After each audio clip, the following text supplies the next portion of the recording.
新婚之夜，女孩一脸不情愿地躺下，一颗蛋黄顺着纤细的脖梗滑下，稳稳地停在了肚脐处，随后被丈夫一口吞下。第二天，女孩小心翼翼地收好落红，老佣人则将她挂在柳枝上，置于中庭。经过大太太验证后，年仅14岁的小云就成了地主家的三太太，而丈夫是一个比她父亲还要大几岁的老男人。这是100多年前的越南，然而里面所有的细节看着又是那么熟悉。刚刚嫁过来的小云还在庆幸以后的生活衣食无忧，殊不知深宅大院里处处暗藏危机。在小云前还有2位太太，排开老太爷和老爷。大太太地位最高，因为她为老爷生了整个家族里唯一的儿子，而二太太则生了3个女儿，连仆人都瞧不起她。婚礼当天，大太太和老爷一起招待贵宾，二太太只能像歌妓一样唱歌愉悦众人。傍晚宴会上，一家人看似其乐融融，却暗藏玄机。家里刚出生了一头小牛，二太太想要将它卖掉，为3个女儿添置些衣物。不料老太爷却以大少爷想买1匹新马为由拒绝了二太太，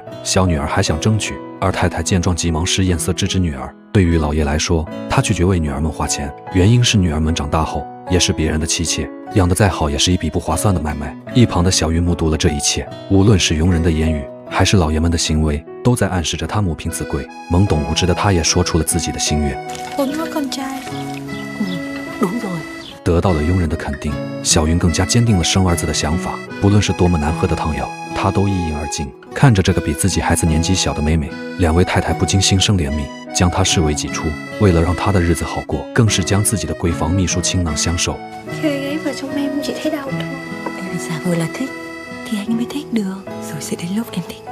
小云害羞地看着这一切，她也渐渐懂得，自己只有将男人伺候好了，日子才会好过。为了尽快生出男孩，她当晚就现学现用，一改之前生硬的态度。这个女孩只有14岁，却嫁给了比她大2轮的丈夫。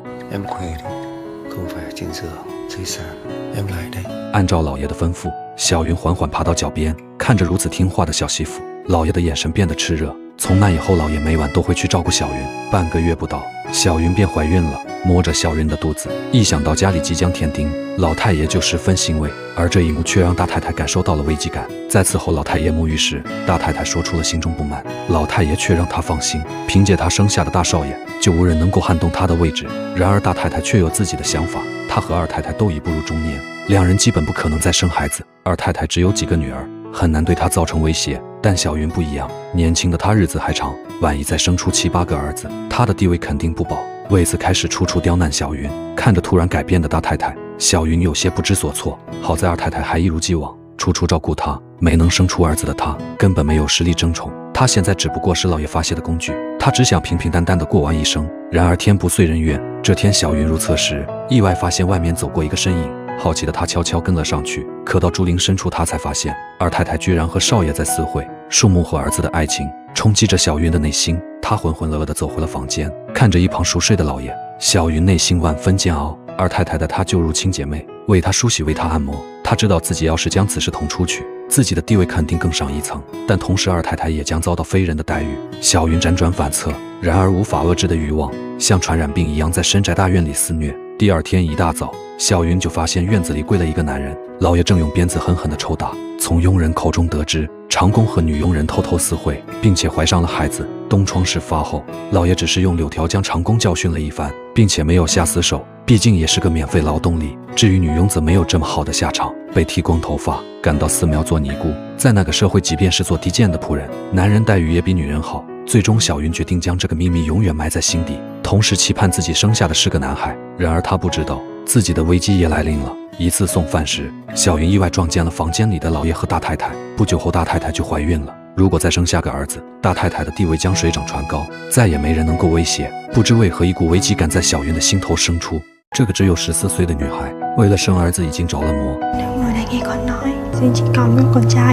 小云刚许愿不久，大太太的孩子就流产了。得知此消息的小云惶恐不安，她感觉是自己害了大太太，二太太却让她放宽心。自己怀大女儿时，曾祈求上天赐她一个男孩，怀二女儿时同样祈祷。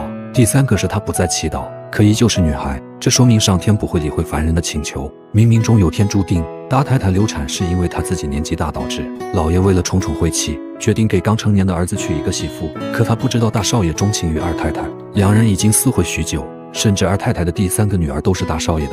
为此他拒绝结婚，不愿娶一个不认识的女孩。看着近乎癫狂的儿子，大太太直接一巴掌扇了上去，希望能打醒儿子，可这一巴掌却让儿子陷入了迷茫，双眼无神地盯着前方。大太太既心痛又无可奈何，只能安慰儿子自己就是这样过来的。另一边，家里的老牛奄奄一息，躺了几个礼拜都不见好转。大太太害怕老牛恰好在儿子大婚时死亡，避免带来霉运，大太太给老牛喂了一种黄色的花，这是种有毒植物，名叫颠茄。喂下去不久，老黄牛就安静地离开了。与此同时，大少爷不甘心任人摆弄，找到二太太想要和他私奔，不料遭到二太太无情拒绝。显然他考虑的更多，和大少爷的急迫不同。二太太一脸冷漠，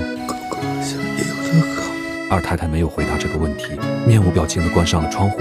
心如死灰的大少爷回到家就一病不起，可这依旧没能阻止老爷为他娶亲的想法。很快，一个年纪和小云相仿的女孩嫁了过来。然而喜庆欢乐的日子，院子里却透出一股渗人的凉意。傍晚，女孩按照惯例端来了鸡蛋黄和美酒，可大少爷却忽视了这一切，径直走到一旁坐下。女孩见状懂事地褪去上衣，不料此举将大少爷吓得不轻。Cô đã làm gì vậy?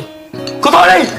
深宅大院古老且腐朽，幽深的夜色里流淌着无处安放的欲望。另一边，二太太正在帮小云按摩肚子，这样能减少人身温。看着眼前这个关心爱护自己的人，小云心里泛起了一股别样的情感。压抑许久，她终于向二太太示爱，不料被二太太一口回绝。和大少爷以及小云不同，二太太是理智的，她将这份爱解释为对女儿的爱。第二天，新娘不知所措地站在门外，准备迎接即将到来的暴风雨。大少爷借着酒劲撒泼打混，毕竟只有这么一个儿子。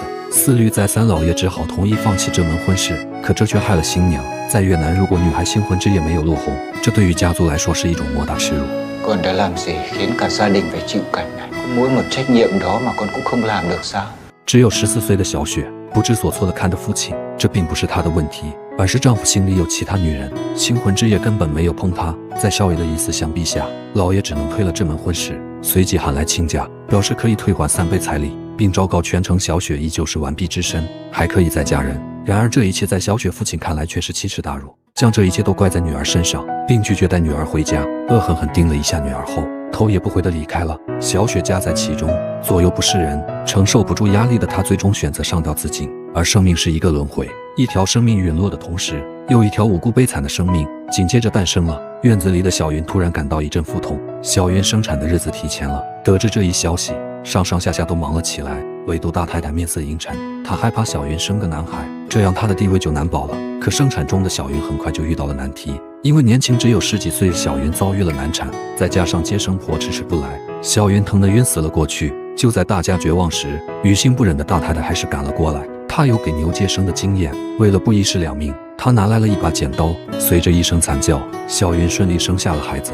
小云醒来后的第一件事就是看自己生的是不是儿子。当得知是女儿后，小云只觉得天旋地转。第二天，小云看见了刚嫁进来就上吊的小雪，两人昨天还有说有笑，现在就天人永隔。小云内心五味杂陈。送殡那天，小云抱着女儿站在人群中间，四周是清一色的女性，小到她襁褓中的女儿，到二太太2个不受待见的女儿，再到2位太太悲苦压抑的人生。短短几秒钟，小云仿佛就看完了自己女儿的一生，那是属于那个年代女性的悲哀。等人走后，小云抱着女儿去往了另一边，她漫无目的地走着，她不知道该去哪。就像这个病态的社会，她不知道该怎么生存。突然，她看到了一朵鲜艳的小黄花，她依稀记得大太太只用了1朵，便毒死了1头黄牛。